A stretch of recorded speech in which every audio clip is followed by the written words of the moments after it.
Hey everyone, welcome to this explainer. I'm seriously thrilled you're here today because we're going to tackle one of the most, if not the most, misunderstood exercises in the entire fitness world. Yep, we're talking about the plank. Look, we've all seen it, right? Somebody bragging about holding a 3, 4, or even like a 5-minute plank. But here's a little secret they probably don't know. You can hold a plank for literally minutes on end and still have an incredibly weak core. I mean it. It's kind of the ultimate fitness vanity metric. And today, we're going to completely deconstruct it. So I've just got to ask, how long can you plank? It's a question we hear all the time, right? At the gym, scrolling through fitness challenges online. But I'm actually asking you this for a completely different reason. Because honestly, if your form is bad, worshiping that timer on your phone is just, well, it's the absolute wrong approach. It is not about the clock. It's all about what your muscles are actually doing while that clock is ticking away.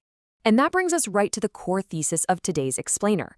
A highly tensioned, completely perfect 30-second plank is going to build far more actual core strength than a sloppy, lazy 5-minute plank.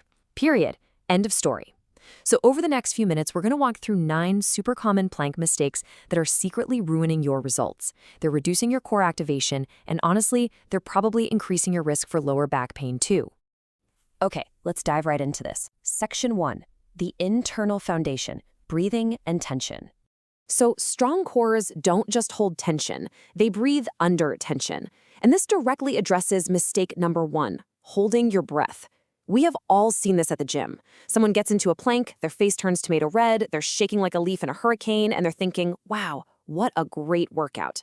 Actually, no, it's not. Your core's main job is to stabilize your spine while you breathe. The second you stop breathing, your brace weakens, your engagement drops off a cliff, and your performance suffers. You absolutely need to take a deep breath right down into your belly, brace your abs hard, and just slowly exhale. Which brings us perfectly to mistake number 2. I like to call this one the dead fish plank. This is when your body, it looks like it's in a plank position, but your muscles, totally asleep. Your abs aren't working, your glutes aren't working, your legs are checked out. Literally, the only thing working is the timer. But listen, a plank is not a resting position. It is a full body tension exercise. So, how do we fix it? Well, I want you to imagine pulling your elbows towards your toes without actually moving them. Like, try to literally drag them through the floor. The second you do that, instantly, your abs, your lats, and your entire core will just fire right up. Moving right along, let's hit section 2, fixing your upper body. All right, so here is mistake number 3, becoming a shrug monster. Be honest, are your shoulders trying to touch your ears when you plank? Because if they are, you are definitely doing it wrong. Shrugged shoulders totally overload your neck and your upper traps, which ironically reduces your core activation. Instead, you need to literally push the floor away from you. Keep your shoulders pulled down, way away from your ears to create physical space there. I promise you, your neck is going to thank you for this one.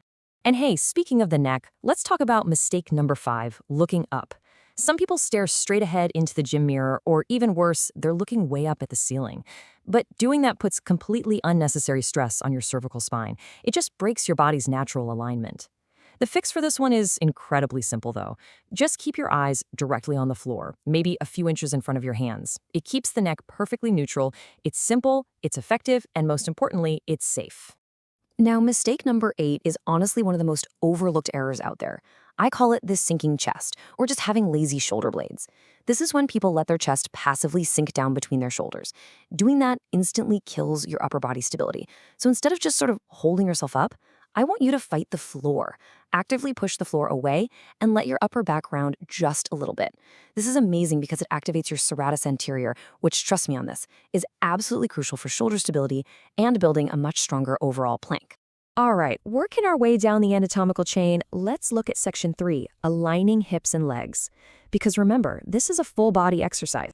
Let's dive into mistakes 6 and 7. First up, we've got the mountain plank. You know the drill. The moment the plank starts getting difficult, your hips shoot straight up toward the ceiling. But high hips drastically reduce the tension on your abs. You're actually making the exercise easier, not stronger.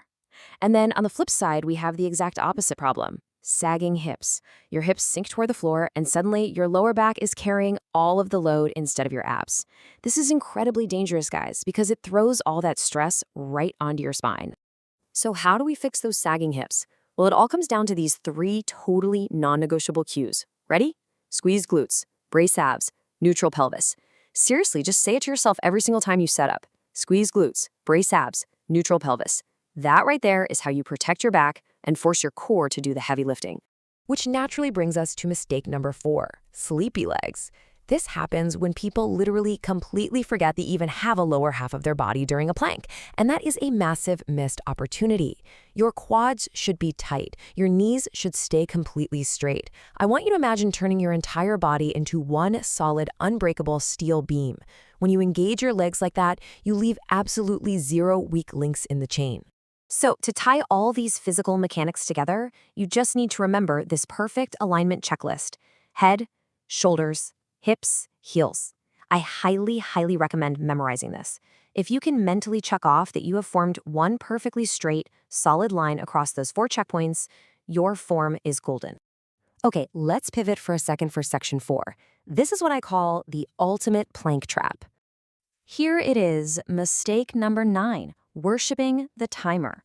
Honestly, this is the biggest trap of all, and almost everyone falls into it at some point. We become completely obsessed with holding longer planks. 1 minute, 3 minutes, 5 minutes, 10 minutes. But here is the undeniable scientific truth. Your muscles do not care about time. They only care about tension. If a 5-minute plank feels easy to you, it's no longer making you stronger. You're just resting on your joints. 30. That is the magic number. If you're applying maximum tension, remember, we're dragging those elbows to your toes, locking those quads, breathing behind the brace. Just 30 seconds is literally all it takes. A maximum tension 30-second plank will completely outperform a sloppy 5-minute endurance test where half your muscles are fast asleep. So what exactly do you do if a standard 30-second plank finally starts feeling too easy? Whatever you do, do not add time. Add intensity. Here are 3 incredibly effective alternatives for you. Number 1, hard-style planks. This is where you squeeze every single muscle in your body to the absolute limit for just 10 to 15 seconds. Number 2, weighted planks. Simply throw a weight plate on your back to increase the resistance. And number 3, long lever planks. This is where you walk your elbows further out past your shoulders, which drastically increases the mechanical demand on your core. At the end of the day, it all boils down to this core philosophy.